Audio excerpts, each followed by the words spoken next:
Morning, students. So today we will begin with the basic concepts of velocity, the change in velocity. Change means rise or fall, which is decrease of velocity, and which is exactly the reason why this word acceleration comes into play. Okay, so this will not be the covering of the entire chapter as such, but we will discuss primarily the graphical analysis of linear motion in one dimension, which is motion in one direction. Okay, but before that we have to understand one concept which is rather confusing. uh, you can't really call it confusing also, because it is essentially the concept which is not difficult. It is the way we look at it which makes it difficult, at least with some students. So we'll understand the process of acceleration. Okay, now you all have studied that whenever there is a body which is moving, it possesses some velocity. Okay, it possesses some velocity. Let's say the velocity is u. Okay, now after some time, now when I say after some time, whenever some body is moving, there is this particular aspect which keeps increasing, which is time. Okay, because you cannot really stop time keeps changing. Okay, it keeps increasing, it keeps passing, let's say. Okay, so time is increasing. Okay, with time, I am saying that with time, the velocity with which the body is moving is also increasing. Okay, or let's say changing. It may not necessarily only increase, it may decrease also. Okay, the main concept is that the velocity is changing. Okay, so whenever the velocity changes with respect to time, it is then that we say that acceleration comes into play. Okay, so acceleration is, according to the definition, you all know, it is rate of change of velocity with time. Okay, now this small triangle over here simply represents the small change. Okay, so you can also represent this as, let's say, v minus u, which is the difference of the velocity upon the time taken to for that velocity to change. Okay, so we all know that a is equal to v minus u upon t. So essentially this is taught in 9th standard physics, so you all, I'm assuming, are aware of this particular concept. A is equal to v minus u upon t. Now this is not the reason why I have picked up this particular topic. We all know that acceleration is rate of change of velocity. Now if you look at the heading over here, it says acceleration oblique acceleration due to gravity. Now we all know that acceleration due to gravity, this particular portion, we say that it is represented with a small g. Okay, now it is this acceleration written over here, which is normally represented with a small letter a, and this acceleration due to gravity represented with a small letter g. It is this a and g that we have to basically relate or differentiate between. Okay, so this is primarily to give you a clearer concept, a clearer idea of how the motion takes place in different ways. Okay, now whenever we say acceleration, the moment we say acceleration exists, that means velocity is changing. Now when will the velocity change? Now there are two ways in which you can have a motion, primarily two ways. Okay, so let's say, for example, we have a ball which is being pushed. Let's say, for example, there is a force which is pushing this particular ball along a horizontal road or a horizontal path. Okay, which results in the change of velocity. Okay, so the velocity here is changing. Okay, the moment velocity changes, what will come? Acceleration will come. Okay, so this is one particular kind of motion in which you can have acceleration. Now look at this. There is a ball lying on the ground. It will be pulled, it will be taken up in your hand, whoever's hand, whoever wants to throw it up. So let's say, for example, you use a force to throw this ball upwards. Okay, so in this case the direction of the ball is like this. Now you can see the direction of the ball here was horizontal. Here it is vertically up. Okay, so again you throw it with some velocity. Okay, let's say the velocity is u with which you have thrown, and as it goes up its velocity changes. Okay, so from here in this case also it was changing, in this case also it is changing. Okay, now let's discuss the cause which is producing this. Okay, so like I said, in this particular kind of change of velocity, acceleration was there. Here also acceleration is there, because acceleration will always be there whenever there is a change of velocity. So there is a change of velocity in both, therefore there is an acceleration in both. Now it is this cause which produces this acceleration that we have to look at. Okay, now what was the cause of this change of velocity here? It was this particular force, the force that the person applied, or the the machine applied. Okay, now here when you throw a ball vertically up, what do you think happens? The moment you release the ball, you have given it a velocity. Let's say, for example, you have given it a velocity of 20 meters per second. Okay, now do you think after 2 seconds or after 5 seconds it will remain 20 meters per second? No, it is certainly going to reduce. We all know that by practical example. We have all thrown the ball upwards and we know that its velocity does not increase, it decreases. Okay, so from 20, let's say, it reduces to 15 meters per second, and then it goes on further up 10 meters per second, and slowly and gradually it should come to a stop and then come back. Okay, so essentially what is happening here is that the velocity is reducing.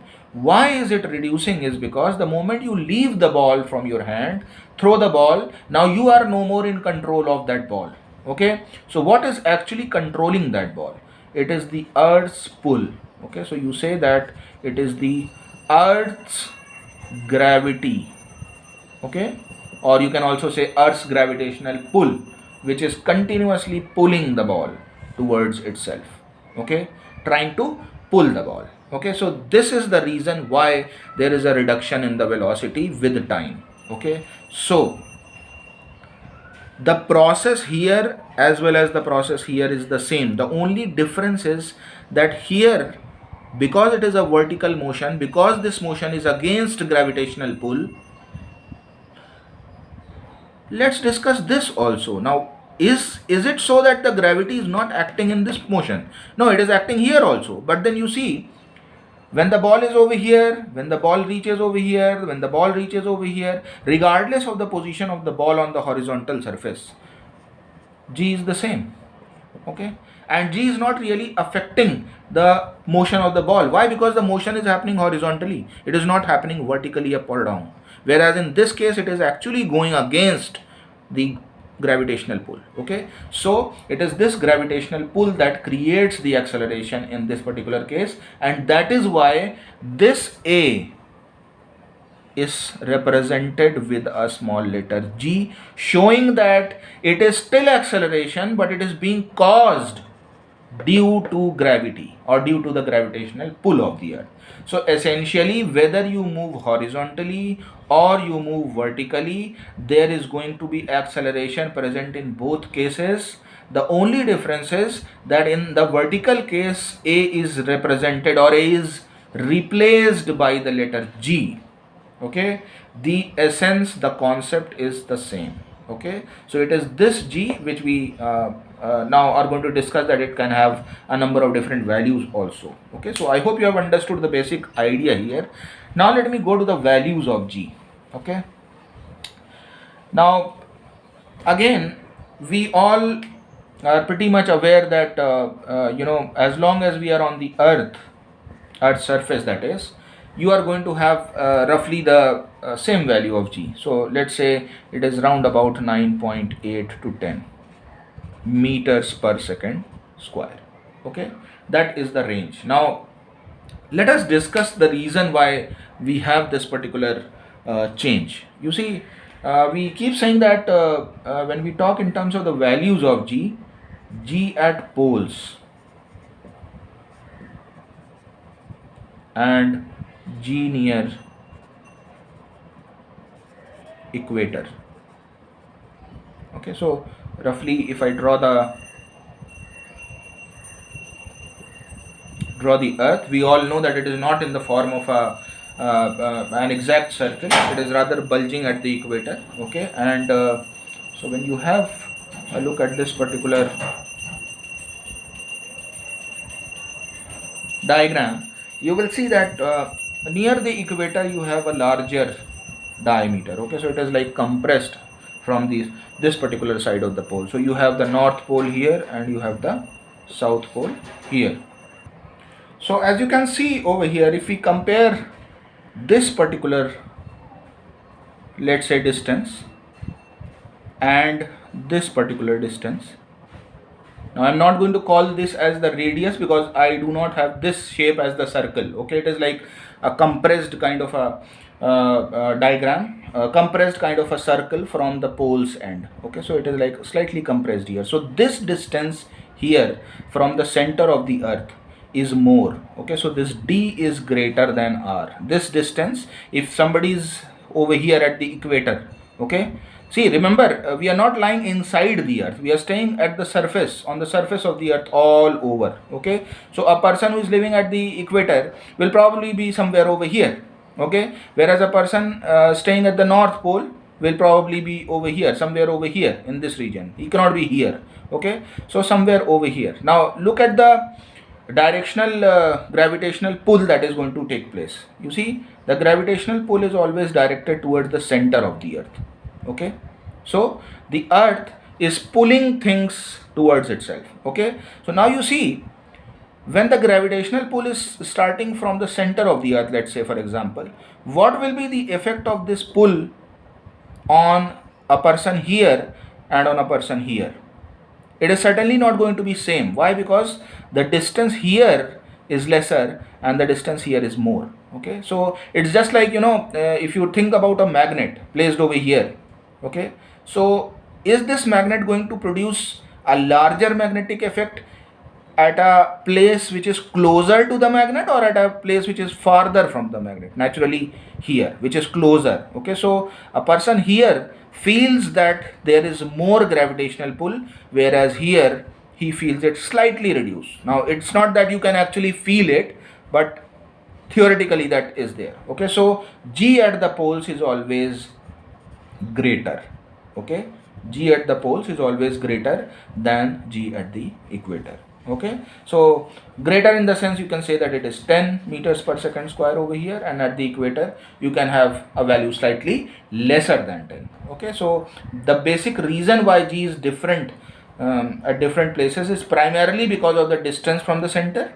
That is one reason, and that is not the only reason. Okay, there are other reasons also, depending on what's the geography, what's the composition of that particular area on the earth, how dense the earth's composition is, and so on and so forth. So basically you have got the idea why G is more at the equator, at the poles. Okay, so that is the idea. Now we'll move on to a couple of questions on acceleration so that you have a better understanding of the concept. Okay, so let's see. I'll take up a question from one of the books. It's all basically related to how you comprehend a particular question and how can you relate it with a graph. Okay, so here is the question. A particle starts from rest with a constant acceleration. What will be the nature of a t graph? A is acceleration, t is time. Okay, so we are going to study acceleration with regards to the different kinds of graphs that we can plot, or using the graph to understand a particular kind of a motion. So please note that the main focus here is accelerated motion. Okay, so let's not look at the options just now. Let's understand the situation first. So what is the situation? The situation is that there is a particle which is starting from rest. Okay, so let me first of all use the graphical portion. Okay, so let's say for example we have this. Okay, now this is acceleration and this is time. Why? Because the question is saying that we need to have a AT graph. Okay, so now certainly this is the reference point, which is called the origin. Okay, so how do you read a particular graph? The way you read a particular graph is this: you always start from the reference point, which is this point. Okay, so this point is origin. Okay, now you see, what is the time over here? Time is 0. What is the acceleration? Acceleration is 0, because this is the starting point. Okay, now the body was starting from rest. So rest means your velocity will be 0. So at time 0, the velocity is 0. Since the velocity is 0, there is no acceleration. Okay, there is no motion essentially. Okay, so the starting has to be from here. Okay, now it says that the body is moving with a constant acceleration, as you can see. Now what is acceleration and how does it come into existence? Acceleration only exists when there is a changing velocity. Okay, when velocity changes. Okay, now please note, velocity changes. It may increase also, it may decrease also. Okay, so the particle has started from rest. So when it has started from rest, naturally, how can the velocity change? It cannot reduce, because it is starting from 0 only. So it has to increase. Okay, so the velocity is going to increase. Now the moment you see constant acceleration, that means the velocity will keep increasing at the same rate. When you see the word constant, constant means fixed. What is fixed? Velocity is not fixed. Velocity is increasing. So that is the reason why acceleration is coming into play. Okay, acceleration cannot exist when the velocity is fixed. When the velocity is fixed, acceleration is 0. Okay, you can see the formula that we had discussed: A is equal to V minus U upon T. Now naturally, if V and U are same, that means the velocity is not changing. So when you subtract two equal amounts, you get acceleration as 0. Okay, so this is not the case. The case here is that A is equal to V minus U upon T. There is a finite value of acceleration and it is constant, it is fixed, it is not changing. That means the rate at which velocity is increasing is also fixed. Let's say, for example, that in the first second, velocity becomes, let's say, 2 meters per second. Okay, velocity becomes 2 meters per second after 1 second. Then in 2 seconds time, the velocity becomes 4 meters per second. Okay, then in the next interval, which is like after 3 seconds, the velocity becomes 6 meters per second. Now you see the meaning of the word constant acceleration. Constant acceleration will be there only when the rate at which the velocity is changing is same. Okay, you see, let me write the 0 second also. At 0 second, which is the starting point, the velocity was 0. Okay, because the body was at rest. Okay, so in coming from 0 to 1 second, how much time has passed? 1 second. And how much is the increase in the velocity? 2 meters per second. Okay, so in 1 second, how much change happened in velocity? 2 meters per second. Now look at the next case. From 1 to 2 seconds, again the time change is 1 second. How much is the change in the velocity? Again 2 to 4 means change of 2. So in every 1 second, the velocity is increasing by the same amount.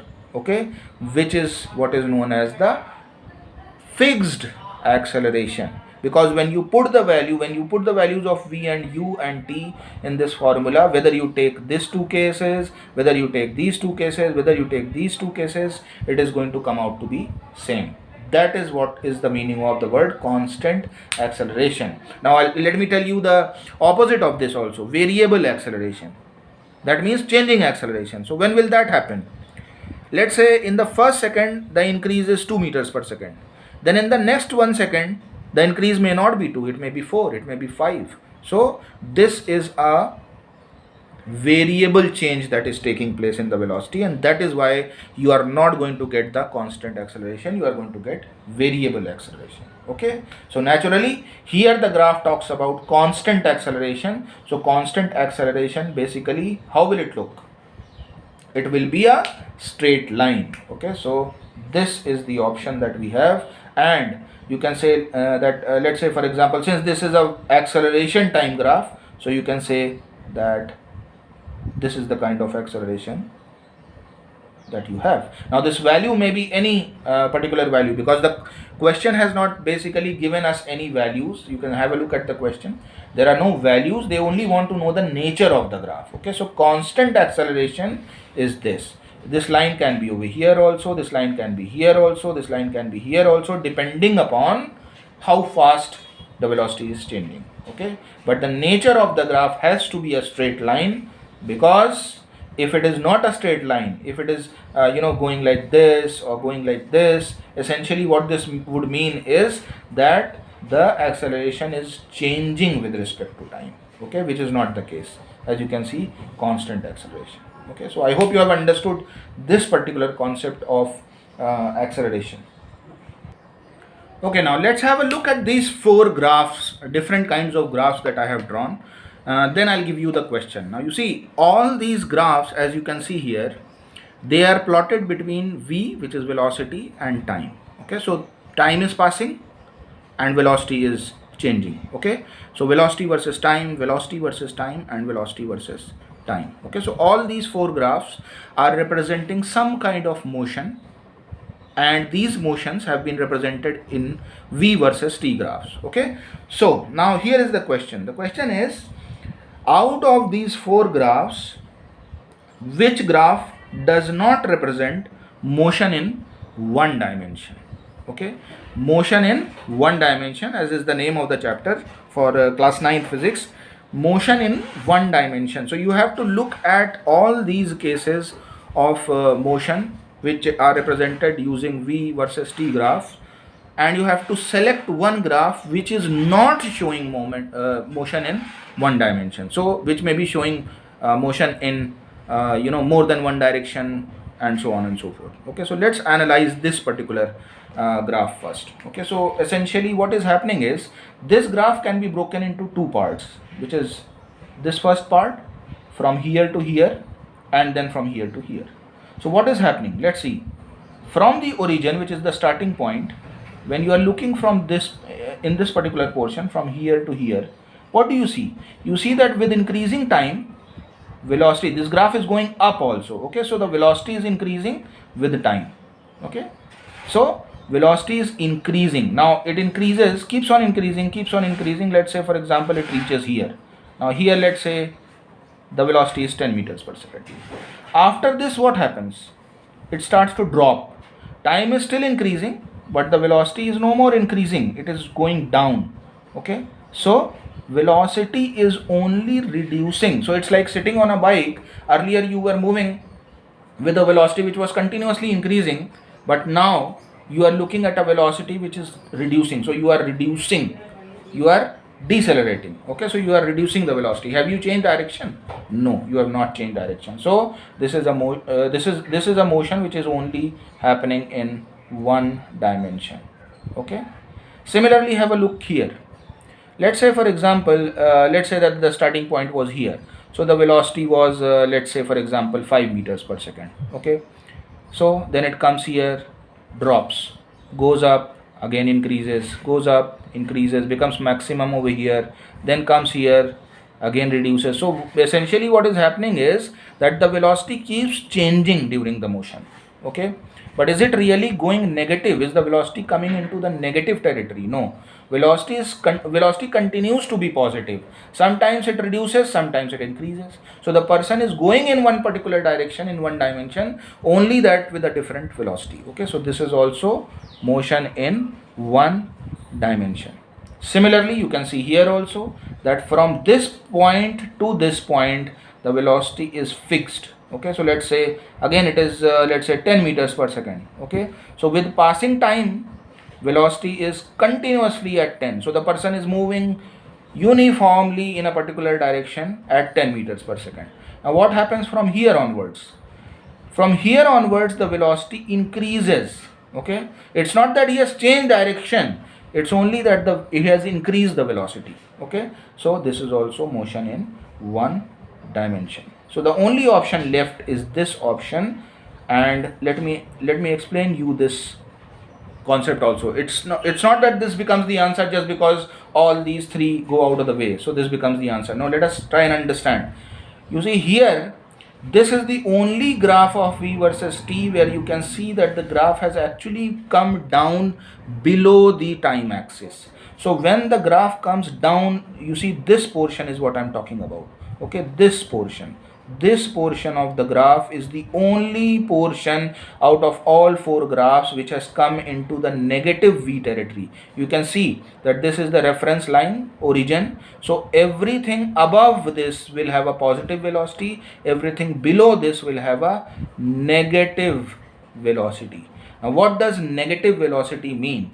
As you know that velocity is a vector quantity, it has direction also. So whenever you are moving in, let's say in a particular direction, velocity is treated to be plus, but the moment you return, okay, you go back along the same path, then the velocity value may be same but the sign will become different because now you have changed direction.